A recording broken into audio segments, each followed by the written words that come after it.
Selamat malam Bapak Ibu, warga HKBP Mampang Perapatan yang dikasihi oleh Tuhan Yesus. Bagaimana kabar kerja selama tengah minggu pertama ini? Berharap baik-baik saja semuanya. Dan di tengah minggu ini, Rabu malam 5 Februari 2025, setelah kita sibuk dari pekerjaan rutin dan akan beristirahat sebentar lagi, firman Tuhan akan menyapa kita dari bacaan malam Almanak AKBP Roma 8 ayat 9 sampai 17, diwakili ayat 12 dan 13 berkata, "Jadi saudara-saudara, kita adalah orang berutang, tetapi bukan kepada daging, supaya hidup menurut daging. Sebab jika kamu hidup menurut daging, kamu akan mati. Tetapi jika oleh roh kamu mematikan perbuatan-perbuatan tubuhmu, kamu akan hidup." Bayar hutang, matikan perbuatan daging. Ayo saudara-saudaraku, kita selidik dan ingat, apakah ada hutang kita masing-masing sepanjang hari ini? Hutang duit atau material barangkali tidak ada ya, syukur. Namun mana tahu ada hutang lain yang sangat mengganggu dalam perjalanan dan eksistensi hidup di dalam Kristus. Hidup menurut daging berakhir dengan kematian, sedangkan hidup oleh kuasa roh menuntun kepada kehidupan. Hidup menurut daging berarti hidup untuk hal-hal yang sementara, mengejar kepentingan diri sendiri dengan mengorbankan orang lain, dan mengabaikan kehadiran Allah. Untuk memahaminya, bisa saja dibayangkan atau memikirkan sebagai kenyamanan makhluk yang hanya menikmati saja hal-hal yang dinikmati seseorang untuk menyenangkan dirinya sendiri tanpa memikirkan Allah atau orang lain. Firman malam ini berbicara bukan tentang daging yang melekat pada tulang seseorang.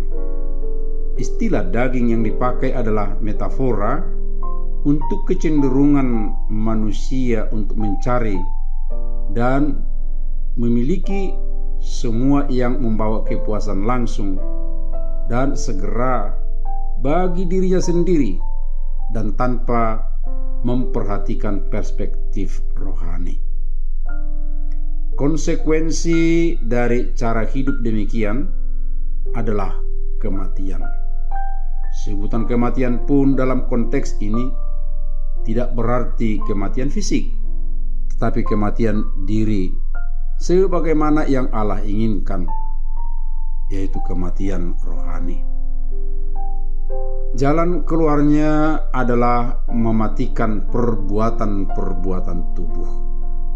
Sebutan tubuh merujuk kepada kelemahan manusia. Tubuh itu fana, dan meskipun tubuh itu sendiri tidak berdosa, tubuh adalah tempat dosa berusaha untuk berkuasa. Tubuh terbuka terhadap kegagalan dan kerusakan. Namun orang percaya akan dapat mematikan perbuatan-perbuatan tubuh yang berdosa oleh roh. Cara hidup di dalam roh Tuhan itu adalah hidup. Kamu akan hidup. Metafora ini merujuk pada hidup yang benar-benar hidup. Hidup yang Allah maksudkan bagi miliknya. Hidup yang dipimpin oleh roh. Hidup ini juga memiliki makna etis. Paulus berkata di nas yang lain, yaitu Galatia 5 ayat 25, "Jika kita hidup oleh roh, baiklah hidup kita dipimpin oleh roh." Mari saudara-saudaraku, malam ini bayar hutang agar hidup dengan mematikan perbuatan kedagingan. Amin. Mari kita persiapkan pujian kita dari buku Nyanyian HKBP nomor 114 ayat 1 dan ayat 2.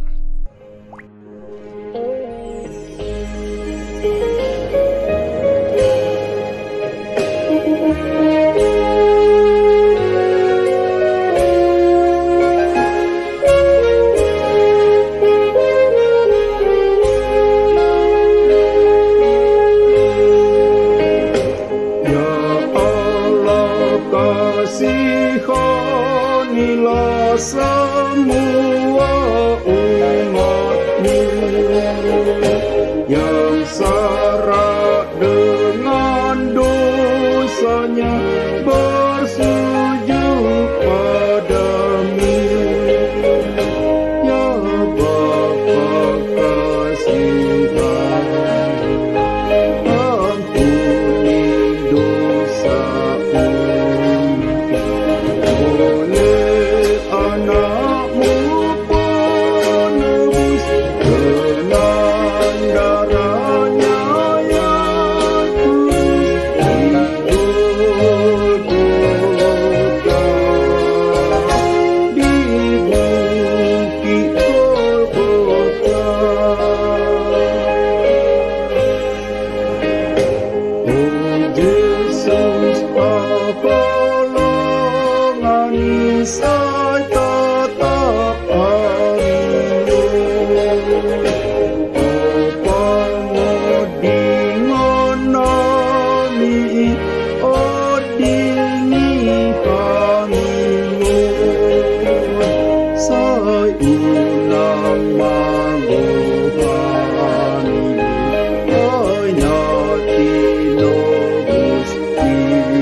Marilah kita berdoa.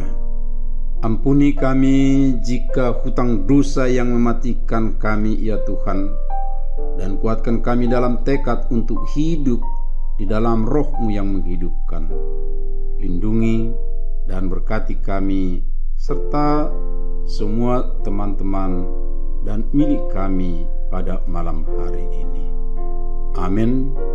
Tuhan memberkati kita dan memelihara kita dalam istirahat malam kita. Shalom.